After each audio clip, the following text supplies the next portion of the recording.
Hello there.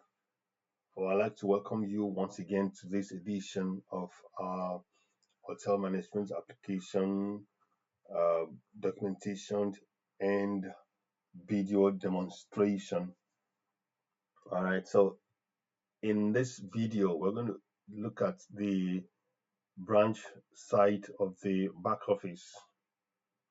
All right. So we're going to log in as a manager to one of the branches. Okay. Hmm.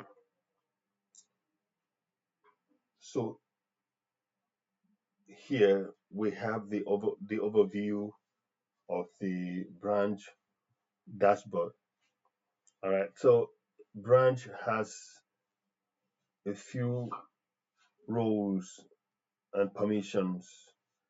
We have the manager, we have the admin, we have the account, we have the supervisor, and we have the staff.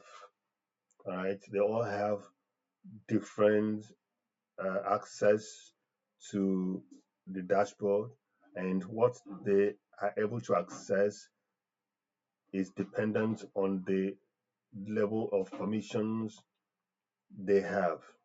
So currently we are locked in as the manager. So the manager has an access to overall permission to access um, a whole lot of things as it relates to the branch. Okay. All right. So except some personal resources that only the owner can access.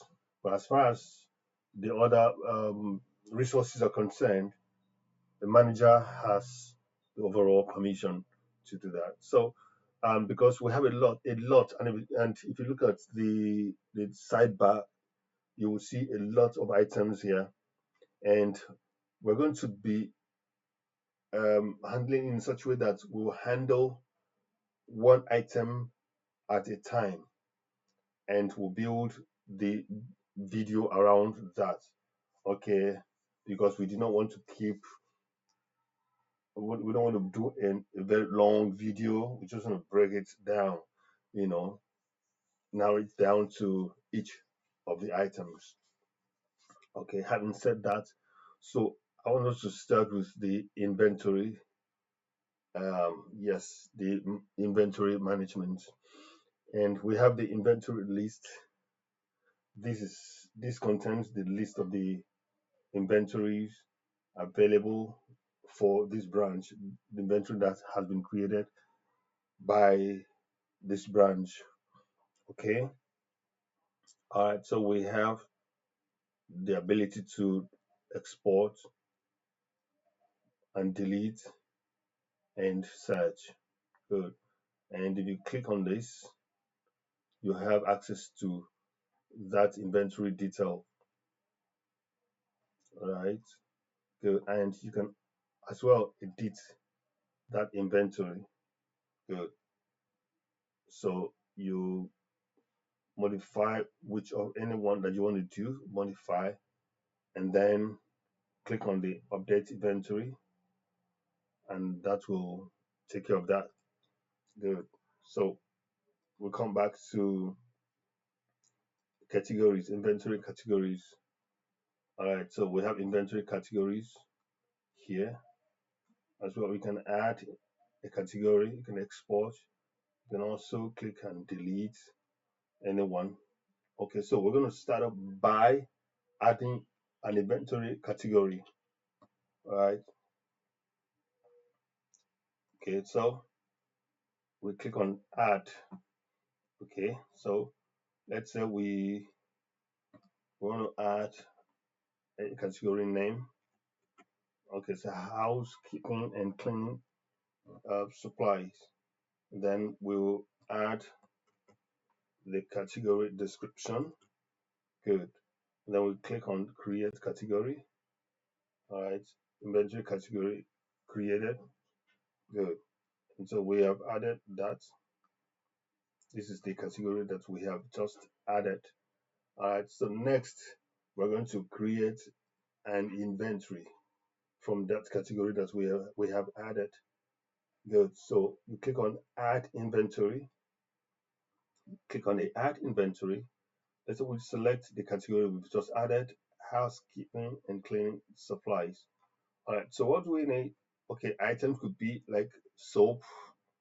All right. So let's say soap, right? A particular soap.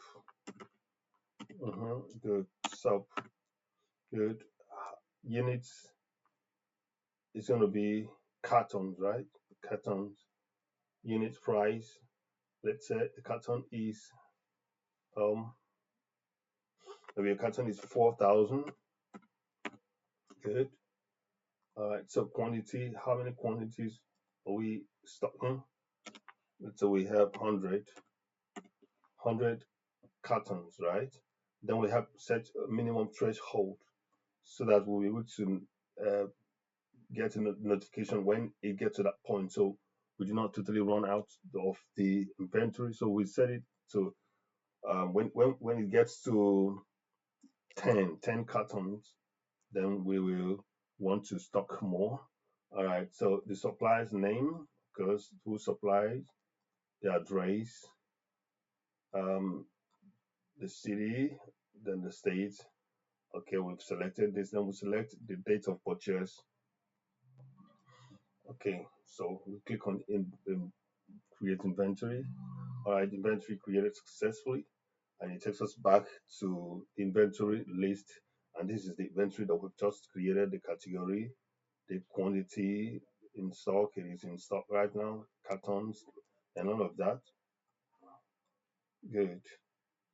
So we can access the what we've just created, the detail, and this is it. Like I said, we can edit it, right? We can edit and all of that. So we cancel edit. Good. We've done that. So good. So now we can. So a member of staff, an authorized staff member, can make a request for an item. All right. So what they do is, okay, you can come here and a request for a particular item. Okay, we've just created an inventory for soap. Okay, so what's department? Cleaning department, right? Okay, we could say cleaning department. What's purpose for cleaning of or cleaning? Then quantity. How many packs are you? How many cartons are you asking for? One, right? Good. Then items, what items are you asking for? Soap, we've just added. Then we'll create. Good. We have created an inventory. We have made a request. Okay, so it takes us to the list of the requested items. Good. Now, when an item is requested, it is placed on pending because it awaits an action from the unauthorized person. It could be the manager, it could be whoever is authorized to approve or reject. So when you click on this, you see the list of that detail of item that has been created, and then the status right now is pending, and then it could be approved, it could be rejected. So if you approve here and update status, it will be approved.